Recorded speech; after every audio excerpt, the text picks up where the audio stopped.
चलिए इस वीडियो में बात कर लेते हैं development of the Indian press. British India के टाइम पे जो इंडियन प्रेस थी उसकी डेवलपमेंट किस तरह से हुए, इस वीडियो में हम उसको जानने की कोशिश करते हैं। तो सबसे पहले जो इंडियन का फर्स्ट न्यूज़पेपर था वो स्टार्ट किया गया था जेम्स अगस्टस हिकी। जो पहला न्यूज़पेपर किया था 1718 के अंदर उसको स्टार्ट किया गया था, जो कहाँ पे इसको कैसे और नाम से जाना जाता है, बंगाल गैजेटियर के नाम से भी जाना जाता है। और इसको सीज कर लिया गया था इन 1782। 1782 के अंदर इसको सीज किया गया था क्योंकि गवर्नमेंट के खिलाफ इसमें क्रिटिसिज्म किया गया था, क्रिटिसाइज गवर्नमेंट को क्रिटिसाइज किया गया था, इसलिए इसको 1782 के अंदर सीज कर लिया गया था। उसके बाद जो मेजर डेवलपमेंट होती है वो है सेकंड आपकी, जिसमें था लाइसेंसिंग रेगुलेशन। इसमें लाइसेंस को किस तरह से रेगुलेट किया गया था, जो था आपका 1823 के अंदर कि लाइसेंस को किस तरह से रेगुलेट किया जाएगा। उस टाइम के जो एक्टिंग गवर्नर जनरल थे वहां पे वो थे John Adam, governor general acting वहां पे जॉन एडम। वहां पे क्या होता है आपका, इसमें सिर्फ 2-3 प्रकार की रिकमेंडेशन थी या 2-3 तरह के जो फैक्ट थे। वो था सबसे पहला, इसमें बोला गया था कि प्रेस विदाउट लाइसेंस ये क्या है आपका, पीनल ऑफेंस। यहां पे क्या था कि अगर आपके पास प्रेस है और उसका लाइसेंस नहीं है तो एक ये आपका ऑफेंस माना जाएगा। और इसमें क्या था, extended to cover journal pamphlet and booklet. ये क्या बोलता है आपका, जो ये था प्रेस, ये कहां तक एक्सटेंड किया गया था। इसके अंदर क्या आते हैं आपके पैम्पलेट, जर्नल्स और क्या आपके बुक्स। ये इन सब के ऊपर लागू होता था कि कुछ भी ये चीजें हैं ये सब कुछ इस एक्ट के अंदर आएगा। अगर आपके पास लाइसेंस नहीं है तो ये पिनल ऑफेंस माना जाएगा और इसके अंदर पैम्पलेट, जर्नल्स और बुक्स सारी चीजें होगी। तो इसके चलते क्या हुआ कि जो राम मोहन रॉय का एक न्यूज़पेपर या उस समय पैम्पलेट निकलता था वो था मिरात उल अकबर, राम मोहन रॉय का मिरात उल अकबर। इसको क्या गया, स्टॉप करना पड़ गया था। इसको स्टॉप कर लिया था क्योंकि वहां पे क्या हो गया था, लाइसेंसिंग रेगुलेशन जो था आपका 1823 के अंदर, उसको पिनल ऑफेंस माना जाएगा। अगर आपके पास लाइसेंस नहीं था तो इसको वहां पे स्टॉप करना पड़ा था। उसके बाद आ जाता है आपका प्रेस एक्ट 1835। प्रेस एक्ट 1835 ये बात है उस टाइम की जब मेटकेफे गवर्नर जनरल थे वहां पे 1835 टू 36। वहां पे क्या होता है, इनको एक लिबरेटर ऑफ प्रेस भी बोला जाता है। इनको जो एपिथेट दिया गया था पीपल की तरफ से, क्योंकि इनके टाइम पे काफी हद तक जो चीजें थी वो सर्टेन हो चुकी थी। वहां पे किसी भी तरह के जो प्रेस के ऊपर थे वो ऑब्लिगेशंस नहीं थे, इसलिए इनको लिबरेटर ऑफ प्रेस भी बोला जाता है और उनको ये एपिथेट दिया गया था। उसके बाद आपका आ जाता है रजिस्ट्रेशन एक्ट 1867 और ये बहुत इंपॉर्टेंट है। जो लाइसेंस रेगुलेशन 1823, प्रेस एक्ट 1835, ये चीजें जब किसी पेपर एग्जाम के अंदर तो कई बार मैच करने के लिए भी आ जाती है और उनकी मेजर डेवलपमेंट भी पूछ ली जाती है कि किस तरह से हुई है। तो ये आपको बिल्कुल इसी तरह से याद करना है कि लाइसेंसी रेगुलेशन एक्ट कब था, प्रेस एक्ट कब निकला और किस तरह से ये चीजें चल रही है। तो हम बात कर रहे थे रजिस्ट्रेशन एक्ट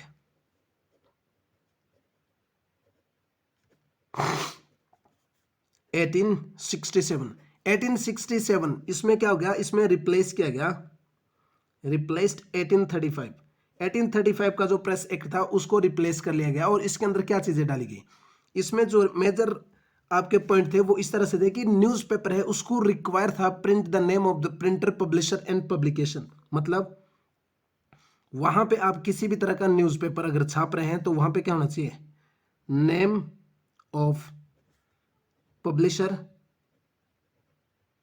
प्रिंटर और पब्लिकेशन, इन सभी के वहां पे नाम होना चाहिए कि कहां से छपा है, किसने छपाया है और किसका है। ये सारे के सारे नाम वहां पे होने चाहिए। और सेकंड, उसकी एक copy with in month with in 1 month इसको आपको गवर्नमेंट को वहां पे दिखाना होगा, वहां पे सबमिट करना होगा गवर्नमेंट के पास कि आपका जो न्यूज़पेपर या पेम्पलेट है वो किस तरह से, कहीं उसमें किसी भी तरह की वायलेशन या रेडिकल एक्टिविटी तो नहीं है, ये वो चेक करने के लिए, मतलब एक प्रकार से सेंसरशिप वहां पे बिठा देगी। उसके बाद आपका आता है वर्नाक्यूलर प्रेस एक्ट, जो सबसे इनफेमस एक्ट है वहां पे, वो जिसमें था वर्नाक्यूलर प्रेस एक्ट आपका आता है 1878। और मैं यहाँ पे बताता हूँ कि लिटन वेरी इनफेमस जो गवर्नर जनरल था इंडिया के अंदर, वो वेरी इनफेमस यही बंदा था। उस टाइम पे रियल में क्या हो रहा था, फेमाइन चला हुआ था, फेमाइन चला हुआ था आपका 1876 टू 77। और उसी के साथ ही वहां पे ये बंदा लगा हुआ था इंपीरियल दरबार के चक्कर में, इंपीरियल दरबार का वहां पे काम चला हुआ था, जो कहां पे इनॉग्रेट हो रहा था आपका दिल्ली के अंदर 1877 के अंदर। और वहां पे क्या हो गया था, एक और जो यहाँ पे याद रखने वाली बात है कि लिटन ने क्या किया था इसी समय पे, abolition tax on the cotton, क्या कर लिया था इसने, abolition tax on cotton, but only for British trader, जो आपके ब्रिटिश ट्रेडर होंगे उनके लिए कॉटन के ऊपर किसी भी तरह का टैक्स उनसे नहीं लिया जाएगा। अब इसकी बात कर लें कि वर्नाक्यूलर प्रेस एक्ट के अंदर मेन चीजें जो आती है वो किस तरह से थी। सबसे पहले मैजिस्ट्रेट को ये पावर दी गई कि वो किसी को भी कॉल कर सकते हैं, जो प्रिंटर पब्लिकेशन या वर्नाक्यूलर न्यूज़पेपर है उसको वो बोल सकते हैं कि वो बॉन्ड के अंदर आए गवर्नमेंट के अंदर, और किसी भी तरह की डिससेटिस्फेक्शन वहां पे ना करे, और किसी भी लॉ को वहां पे वायलेट ना करे, इसमें रिलीजन बेस्ड किसी भी तरह की कॉन्ट्राडिक्शन ना हो। तो क्या हुआ, यहाँ पे जो मैजिस्ट्रेट है वो क्या कर सकता, कॉल कर सकता था किसी भी पब्लिशर को कि वो क्या करे, गवर्नमेंट के साथ वर्क करे, बॉन्ड में काम करे, और क्या हो वहां पे कॉन्ट्राडिक्शन नहीं होना चाहिए ऑन द रिलीजन बेस पे। दूसरा होना चाहिए वहां पे वायलेंट या रेडिकल, इस तरह की कोई भी वहां पे हरकतें ना हो तो वो बॉन्ड के साथ आ सकते हैं। ये दूसरा क्या था, वो जो वर्नाक्यूलर न्यूज़पेपर था उसको एग्जम्पशन दी जा सकती थी from operation by submitting proof.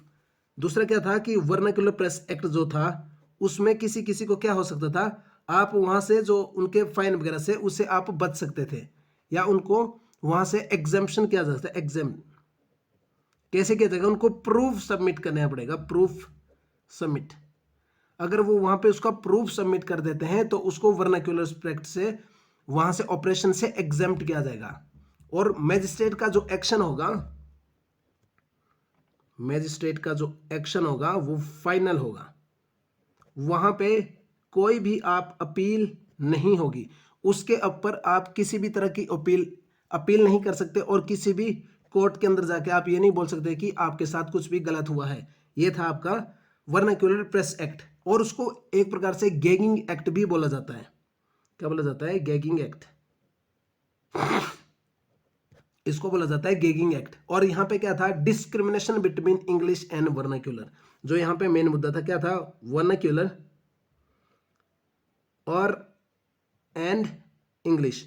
यहां पे इंग्लिश को सुपीरियर माना जाता था और जो वर्नाक्यूलर लैंग्वेजेस थी उसको इंफीरियर माना जाता था, इसलिए उसके ऊपर बहुत सारा डिस्क्रिमिनेशन होता था। और दूसरा, नो राइट टू अपील, यहां पे क्या था, राइट टू अपील, यहां पे किसी भी तरह का आपको अपील करने का राइट ही नहीं था। आप यहां पे किसी भी तरह का अपील नहीं कर सकते थे कि आपके साथ क्या हो रहा है और किस तरह से चीजें चल रही है।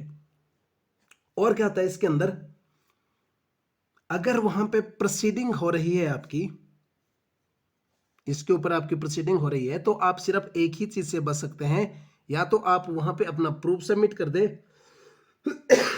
और या फिर आप गवर्नमेंट के अंदर बॉन्ड बना के वहां पे रिलीजन और किसी भी तरह का रेडिकल जो वर्क है आप पब्लिश नहीं करेंगे, तो ही आप इससे एग्जेम्प्ट हो सकते थे। उसके बाद क्या होता है कि इसके इमीडिएट इफेक्ट क्या हुए, सबसे पहले किसके ऊपर कार्रवाई की जाएगी। यहां पे जो प्रोसीडिंग हुई है आपकी, सबसे पहले जो प्रोसीडिंग हुई है वर्नाक्यूलर एक्ट के अंदर, वो थे आपके सोम प्रकाश, भरत महिर,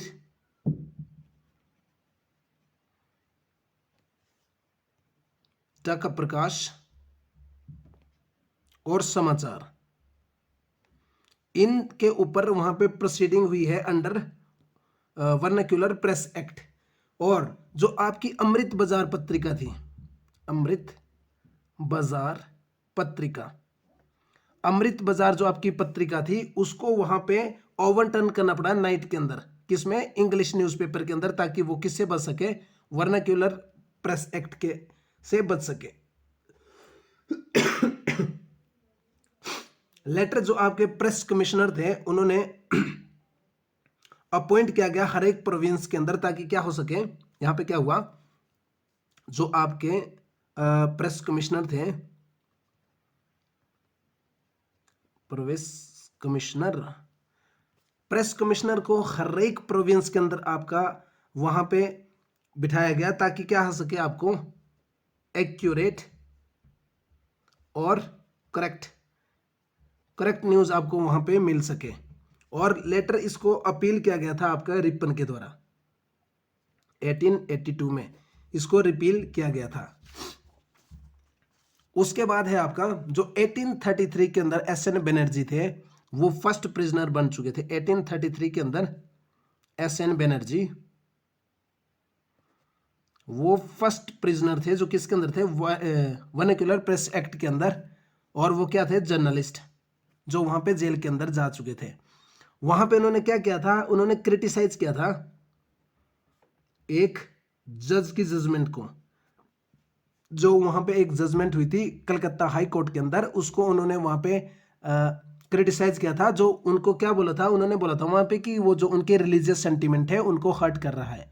उसके बाद एक और एक्ट आता है जिसको बोलते हैं आपका newspaper 6, newspaper incitement of offences act. Offences act होता है आपका 1908, ये आपका 1908 के अंदर आता है। इसमें क्या होता है कि अगर आप एक्साइट कर रहे हैं एक्सट्रीमिस्ट को, सबसे पहले जो मेन एम था इनका वो था टू स्टॉप एक्सट्रीमिस्ट। आपको पता है कि 1908 के टाइम पे जो टाइम चला हुआ था वो था क्योंकि वहां पे रेडिकलाइजेशन बहुत ज्यादा हो चुका था और एक्सट्रीमिस्ट वहां पे बहुत ही ज्यादा एंग्री थे।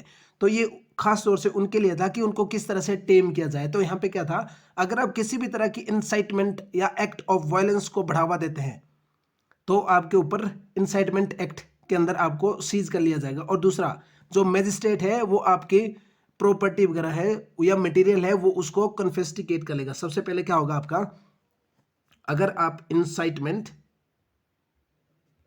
या वायलेंट किसी भी तरह की रेडिकल एक्टिविटी को करते हैं वहां पे या न्यूज़पेपर के थ्रू कहीं पे भी बांटते हैं तो आपके ऊपर इंसाइटमेंट ऑफेंसेस एक्ट लगाया जाएगा। और क्या होगा, जो मैजिस्ट्रेट होगा, मैजिस्ट्रेट आपकी प्रॉपर्टी को सीज कर लेगा, वहां पे प्रॉपर्टी को कन्फिस्टिकेट कर लेगा वहां पे टोटल की टोटल। उसके बाद क्या आता है, 7th एक और एक्ट आता है जिसमें Indian press act 1910, Indian press act 1910।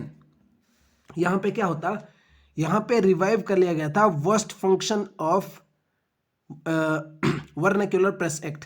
वहां पे जो उनका एक घटिया सा जो फंक्शन था उसको वहां पे रिपील कर लिया गया था, जिसमें क्या था कि जो लोकल गवर्नमेंट है उनको एम्पावर कर लिया गया था कि वो demand a security eight registration. वो वहां पे क्या कर सकते थे, रजिस्ट्रेशन के टाइम पे वहां पे एक सिक्योरिटी की मांग कर सकते थे। और उनका जो प्रिंटर, पब्लिशर या जो फॉरफिट था, जो प्रॉपर्टी या जो वहां पे ऑफेंस था उसको क्या किया जाएगा, उसको उनको सबमिट करना होगा, उसकी 2 कॉपीज इशू की लोकल गवर्नमेंट को विदाउट फी। मतलब यहां पे जो वर्नाक्यूलर प्रेस एक्ट का एक बैड फीचर था उसको क्या किया, यहां पे एमेलियोरेट किया गया, मतलब उसमें एक सुधार किया गया। इसमें क्या था कि अगर आपके ऊपर किसी भी तरह की कार्रवाई की जा रही है तो आपको क्या करना होगा, जो आपके जो किसी भी तरह के अगर आपकी प्रॉपर्टी है उसको फॉरफेट किया गया है, मतलब आपकी प्रॉपर्टी को सीज कर लिया गया है, तो आपको क्या करना है, जो आपकी लोकल गवर्नमेंट है, लोकल गवर्नमेंट या आपकी जो इशू हुआ है उसकी 2 कॉपीज आपको सबमिट करने पड़ेगी लोकल गवर्नमेंट के पास और आपको उसकी किसी भी प्रकार की फी नहीं लगेगी। ये था आपका इंडियन प्रेस एक्ट 1910, जो इसके अंदर एक चीज हुई थी जो वर्नाक्युलर प्रेस एक्ट में था आपका, कि किसी भी तरह का जो आपका मजिस्ट्रेट का फुल एंड फाइनल जो वहां पे जजमेंट होगी वही फाइनल मानी जाएगी, उसके ऊपर किसी तरह की अपील नहीं होगी। यहाँ पे क्या था, 1910 के अंदर आप क्या कर सकते थे, अगर आपकी प्रॉपर्टी को फॉरफिट किया गया है या आपकी किसी भी तरह की जो पब्लिशर वगैरह है या आपकी सिक्योरिटी की डिमांड जो वहां पे थी आपने पहले ही जमा करवाई है, उसमें क्या है, अब आपको 2 कॉपीज सबमिट करनी पड़ेगी लोकल गवर्नमेंट के पास, और इसकी किसी भी तरह की फी नहीं लगी जाएगी, और उसके बाद आपका पूरे मामले की सुनवाई की जाएगी। And full and final and last जो आपका एक्ट था वो क्या था आपका, इंडियन प्रेस, जिसमें क्या था, emergency power act. Emergency power act जो आपका था लास्ट 1931, इसमें क्या होता है कि ये एक्ट आपको क्या देता है कि जो प्रोविंशियल गवर्नमेंट है उन्होंने क्या किया, उनको एक पावर दी गई कि वो क्या करेंगे, जो आपका सिविल डिसोबीडिएंट मूवमेंट है उसको वो सप्रेस कर सकती है। बोलने का मतलब है इनको एक जो आपकी प्रोविंस गवर्नमेंट थी, प्रोविंशियल गवर्नमेंट को एक पावर दी गई कि उसमें क्या कर सकते थे, वो सप्रेस कर सकते आपके सिविल डिसोबीडिएंट मूवमेंट, क्योंकि उस टाइम पे ये वोक पे था। आपको पता है कि राउंड टेबल कॉन्फ्रेंसेस चल रही थी आपकी 1931 के करीब, और भी बहुत सारी एक्टिविटी थी। गांधी की दांडी मार्च हो चुकी थी, इरविन का पैक्ट वहां पे साइन हो रहा था, और आपका सिविल डिसोबीडिएंट मूवमेंट चल रहा था। तो उसमें क्या था कि प्रोविंशियल गवर्नमेंट के अंदर ये एक उनको पावर दी गई कि अगर आपको लगता है कि जो सिविल डिसोबीडिएंट मूवमेंट के अंदर आपकी किसी भी तरह की जो प्रेस रिलेटेड चीजें वायलेट कर रही है, तो आप क्या कर सकते हैं, उनको वहां पे सप्रेस कर सकते हैं।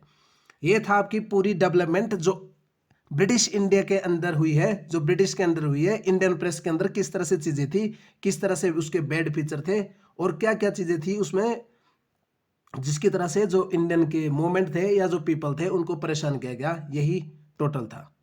Thank you.